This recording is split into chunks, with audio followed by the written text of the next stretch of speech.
pangit naman ng panahon, hindi naman tayo makapagtabas ng damo mga kababayan.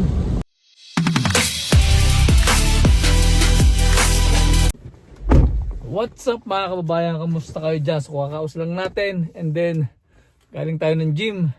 Diretso tayo sa gym and then kakatapos lang natin din mag-gym. So medyo pangit nga pala ngayon yung weather. So tignan nyo yung weather ngayong araw mga kababayan.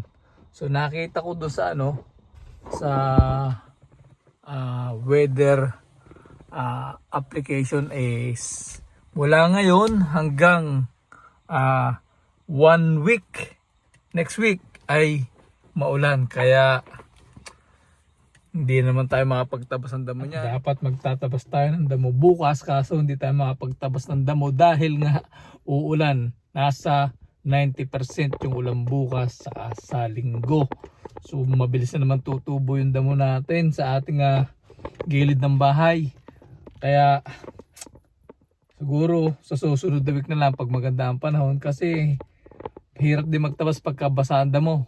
Dahil nahihirapan yung makina ng ating low mower sa pagtatabas ng damo, dahil nga parang mabigat siya, tsaka parang naiipon. Halos napipino nga kasi yung cut nga ng damo. Mabigat, kaya hirap yung makina. Siguro sa susunod na lang na tayo mag-cut and then pauwi na rin tayo.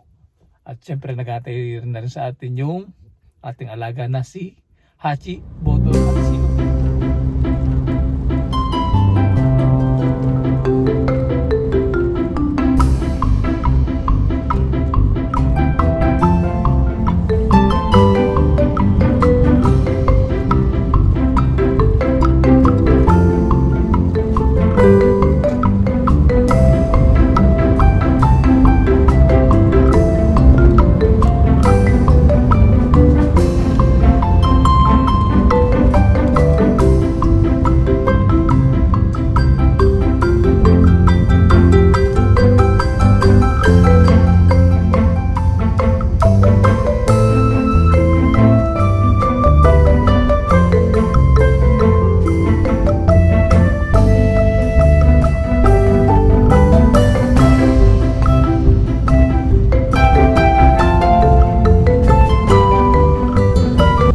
Mga kababayan, lakas ang ulan ngayong araw na to.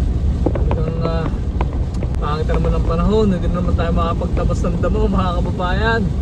So ingat-ingat tayo pagdadrive ngayon dahil medyo madulas ang daan, dahil medyo malakas nga yung ulan ngayong araw na to. Hanggang bukas pa to at susunod na linggo. Pero hindi makalakasan, pero dire-diretso yung ulan ngayong week na to. So yun lang muna mga kabayan, hindi malapit tayo sa bahay. Tingnan natin dito sa bahay. Ayan, medyo naulan nga. Kasi tignan nyo yung paligid. Walang sambasanang ulan. Ayan nabasa na yung ating pang barbecue. So magpapatuka muna tayo ng ng ating alagang manok, at saka mag-harvest din tayo ng itlog. So bago tayo magpatuka ng manok, kukunin ko lang tong yung basurahan. Hindi ko nakuha kahapon, nakakalimutan ko nakakalimutan ko kahapon kunin, kasi nga tutumdaran ako kahapon pagkarating, tapos yun medyo busy pa at pinaalabas ko pa kahapon yung alaga ko. Siyempre alam niyo pagkahapon siya nagwiwiwi yung ating alagang hayop na si Hachi at saka si Boton.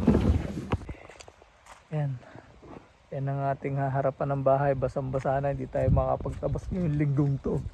Ngayong weekend na to hindi tayo makapagtabas, medyo malago-lago na yung ating damo. Yan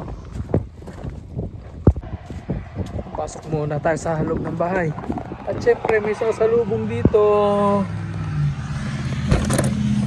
Yan na. Hi Hachi! Hi! Hi! Hi! May bit-bit ka naman tsinelas. Hoy, naulan, come here. Come.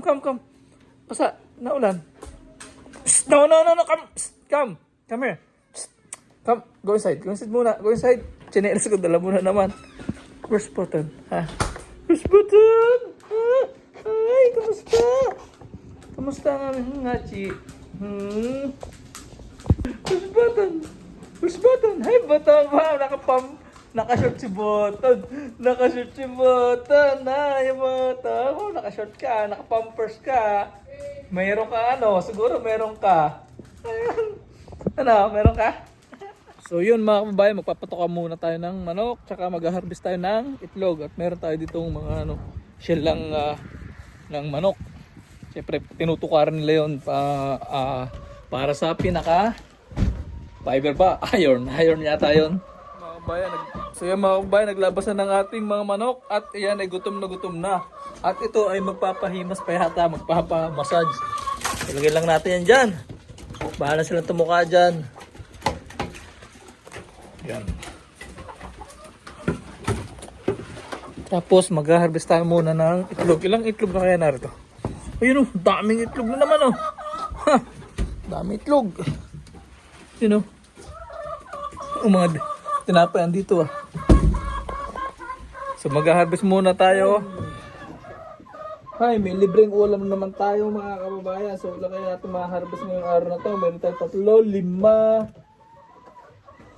7, 8, 9, 10, 11, 12. So naka 12 lang tayong itlog ngayong araw mga kababayan. So yun, nakapag-harvest na nga tayo mga kababayan ng itlog. And then papainumin ko lang muna sila. So yun nga, at hindi tayo makapagtabas ng damuhan sa ating paligid ng bahay. So yun lang muna mga kababayan. Ingat lagi, lalo na sa ating mga OFW. Salut.